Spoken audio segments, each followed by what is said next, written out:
What's the meaning of cosmogony?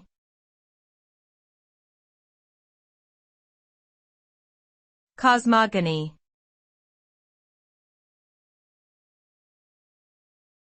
Cosmogony.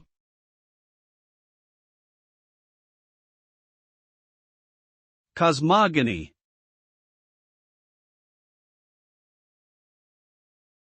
Cosmogony.